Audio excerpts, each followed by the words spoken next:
안녕하세요. 꿈비의 책읽기입니다. 윤흥길 작가의 땔감 청솔가지 이야기에 이어 오늘은 두 번째 이야기를 읽어드리겠습니다. 비극적인 사실을 생생하게 묘사하는 땔감 2편은 가난할 수밖에 없는 시대적 분위기와 개인의 힘으로 그저 버텨낼 수밖에 없는 상황을 아프게 그리고 있는데요. 저와 함께 울림 있는 좋은 감상시간 되시기를 바랍니다.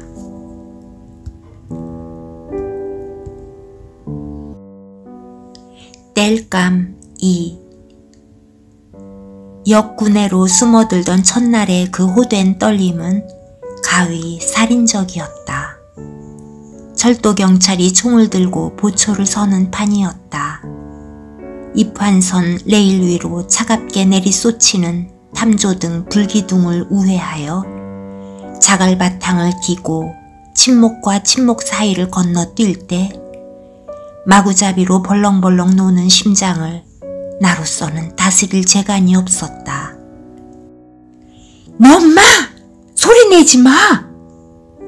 일행의 맨 앞에 있던 우리의 우두머리 길봉이가 갑자기 뒤처져 내게로 엉금엉금 기어오더니 이를 갈아붙이는 소리를 했다. 아무런 소리도 낸 기억이 없었으므로 나는 곧바로 항의를 했다. 내가 언제? 이따가 갈게 보자. 한 번만 더 소리냈다간 죽여. 길봉이는 내 눈앞에 주먹을 흔들어 보이면서 다시 낮게 이를 갈았다. 허리춤에 각기 자루 하나씩을 꿰차고 손에는 쇠갈고리를 쥔 채 땅바닥을 벅벅 기는 일행의 꽁무니를 따르는 동안 그런 일에 난생 처음인 나는 엉뚱한 생각을 했다. 정거장으로 석탄을 훔치러 갈 때만은 심장을 꺼내어 집에다 놔둘 수 있다면 얼마나 편리할까. 너 임마 소리내지 말라니까. 석탄을 잔뜩 실은 무게화차 조금 못 미쳐 해서 나는 또 주의를 받았다. 이번에는 내 바로 앞을 기는 나보다도 한 살이나 덜 먹은 송근이란 녀석한테서였다. 그제야 나는 방금 울린 자갈 구르는 소리가 내 갈고리 끝에서 난 것임을 간신히 알아차렸다. 화차 그늘 속으로 뛰어든 다음부터는 녀석들의 행동이 갑자기 기민해지면서 배짱도 보통이 아니었다. 큰 녀석들은 화차 위로 기어오르고 작은 녀석들은 약간 틈이 벌어진 문을 찾아 갈고리를 쑤셔 넣었다. 특히 그 가운데서도 우리의 우두머리 길봉이의 활약이 가장 돋보였다. 그는 눈 깜짝할 사이에 화차 꼭대기까지 뽀르르 기어 올라가서 탄 더미에다 납작 배를 깔고는 욕심껏 자루 속에다 조개탄을 퍼 담았다. 우선 제 것부터 후딱 채워 아래에서 받아내리게 하고는 남의 자루까지 떠맡아 처리하기도 했다. 그러는 길봉이를 나는 존경하지 않을 수가 없었다. 도무지 손발이 떨리고 가슴이 두방망이질을 해서 나는 그 속에 뛰어들 엄두도 못 낸 채 다른 아이들이 땅바닥에 흘리는 거나 옆에서 간신히 주워 담는 정도에 그치고 말았다. 첫날 나는 배당을 받지 못했다. 각자 짊어지고 갈 수 있을 만큼 자루를 채워 안전한 장소까지 운반한 다음에 길봉이가 왕초 자격으로 부하들 개개인에 대한 신임의 정도와 나이에 따른 능력의 개인차를 10분 참작하여 낱낱이 재분배해주는 형식인데 맨 꼴찌로 내 차례가 당하자 그는 석탄 대신 내 눈두덩을 불이 번쩍 일도록 후려 갈기는 것이었다. 그럼에도 불구하고 나는 길봉이를 향한 존경심을 거두지 않았다. 그 다음부터 길봉이는 나를 패거리 속에 일체 끼워주지 않았다. 그가 나를 거부하는 한은 어쩔 도리 없는 일이었다. 그의 지휘와 보호 없이 나 혼자서 단독으로 석탄을 훔치러 들어간다는 건 상상도 못했다. 하루속히 노여움이 풀려 전처럼 다시 그가 관대하게 대해주기만 바라면서 나는 기관차가 선로 위에 흘리고 간 나달의 석탄덩이나 코크스를 줍는 것으로 아쉬움을 달랠 도리밖에 없었다. 변함없는 충성을 보인 보람이 있어 마침내 나한테 재차 기회가 주어졌다. 첫날처럼 또 시끄럽게 굴거나 바보짓을 하는 날이면 내 입을 찢어도 좋다는 다짐을 받고서야 길봉이는 마지못해 나를 용납해 주었다. 그 은혜에 보답하기 위해서라도 나는 이를 악물고 견디지 않으면 안 되었다. 차츰 횟수가 늘어남에 따라 내 솜씨는 눈에 띄게 달라져 갔다. 하루가 다르게 배짱도 두둑해졌을 뿐만 아니라 처음에는 주리를 틀어대는 고문, 바로 그것이던 작업이 이젠 그 무엇과도 바꿀 수 없는 비밀스런 쾌감을 만끽하는 진진한 모험으로 변했다. 일이 끝난 후에 내게 돌아오는 배당도 다른 녀석들이 시샘하고 선망할 정도로 많아졌다. 능력과 신뢰도에 따라 응분의 보상을 받는 건 너무도 당연하고 공평한 처사였다. 침착하고 그러면서도 약삭빠른 점에서 나를 덮어누를 사람이 있었다면 그것은 오로지 길봉이 하나 정도였다.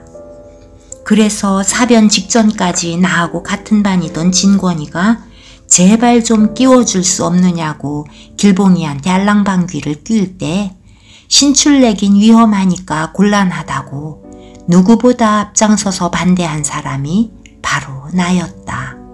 진권이는 결국 내 제의에 따라 만일의 경우 입을 찢어도 좋다는 맹세 끝에 가까스로 축에 드는 영광을 누리게 되었다. 유난히도 안개가 자우룩한 밤이었다. 화물을 싣고 풀기 위해 이쪽에서 저쪽으로 또는 저쪽에서 이쪽으로 선로를 바꾸느라고 기관차들이 빽빽 거푸 기적을 뽑으며 푹푹거릴 때 내뻗는 무더기 하얀 증기가 전혀 안 보일 정도로 밤안개가 칙칙했다. 석탄을 떼뽀하기엔 아주 안성맞춤인 밤이었다. 우리들 사이의 도둑질은 달리 고상한 말로 떼뽀라고 불리고 있었다. 실탄을 장전한 가빈을 들고 섰다가 얼핏 수상쩍은 기척이라도 빛을 낮추면 마구 허공을 향해 빵빵 쏴대는 신경질 투성이 철도경찰을 피하여 조개탄이 실린 무게화차로 접근하는 동안 진권이의 입은 내 수중에 맡겨졌다. 여차만 했다 하면 나는 달려들어 녀석의 주둥이를 찢어놓을 작정이었다. 그러나 진권이는 의외로 잘하는 편이었다. 화차 근처에 밭투 다가갈 때까지 아무 일도 벌어지지 않았다. 이제 선로 하나만 타넘고 나면 다음부터는 누워서 떡먹기였다. 그런데 이때 재수 온 붓게도 바로 귓가에서 철커덕 소리가 요란하게 울렸다. 멀리서 수동으로 원격 조종되는 우리가 흔히 뽀인또라고 부르는 전철기가 휘꺼덕 젖혀지면서 끝이 뾰족한 가동 궤조가 본 궤조에 들러붙는 소리였다.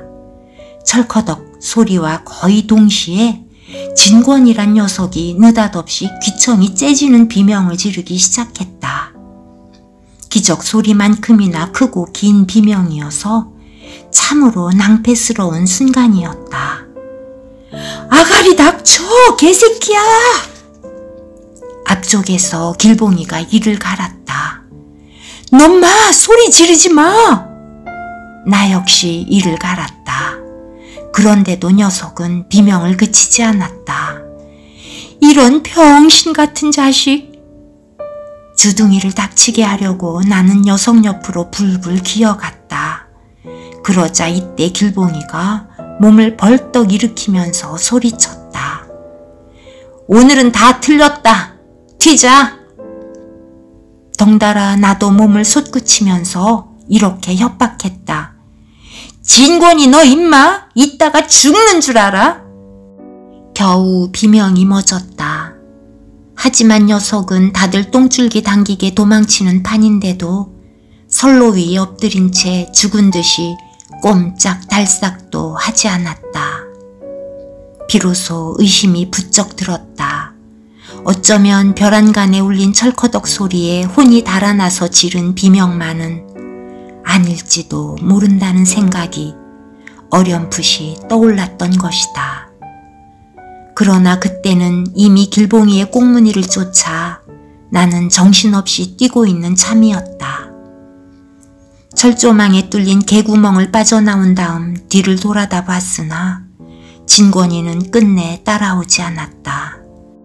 멀리 북쪽에서 달무리처럼 뿌옇게 태를 두른 전조등을 밝힌 채 하행열차가 안개 속을 뚫고 덜커덩 덜커덩 내려오고 있었다. 그것이 조금 전에 우리들 귓전에서 철커덕 바뀐 선로를 타고 플랫폼으로 돌진할 것임을 그 순간 나는 직감했다. 진권이가 죽었다는 소식이 전해지자 동네가 온통 발칵 뒤집혔다. 떨어져 있던 레일과 레일이 갑자기 들러붙어 하나로 합쳐지는 바람에 그 틈바귀에 발목이 물린 진권이는 거기서 끝내 빠져나올 수가 없었던 것이다. 동네 어른들이 뒤늦게야 떼뭉쳐 정거장으로 달려가 봤으나 진권이는 하행열차가 통과한 뒷자리에 남아있지 않았다. 진권이는 이미 없어졌으면서도 그 주변에 널려 있었고 주변에 있으면서도 실상은 이미 없어져 버렸다. 그날 밤이 늦도록 아버지는 회초리를 들고 내 종아리를 때렸다.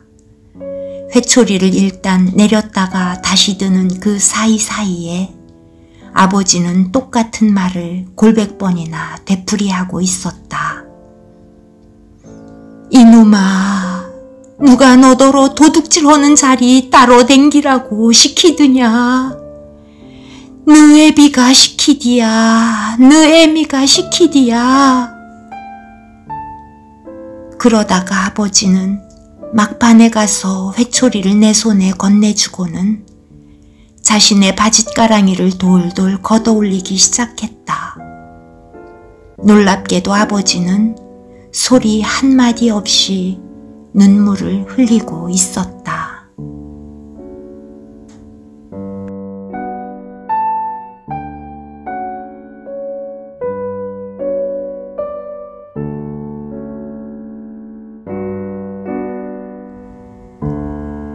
회초리를 아들에게 들려주고 바짓가랑이를 접어올리는 아버지. 개인이 어쩔 수 없던 시대의 가난의 모습인 땔감이 지금 우리의 시대엔 무엇일지 생각해 보게 됩니다. 저는 땔감 세 번째 마지막 이야기로 다음에 다시 이 자리에 오겠습니다. 안녕히 계세요.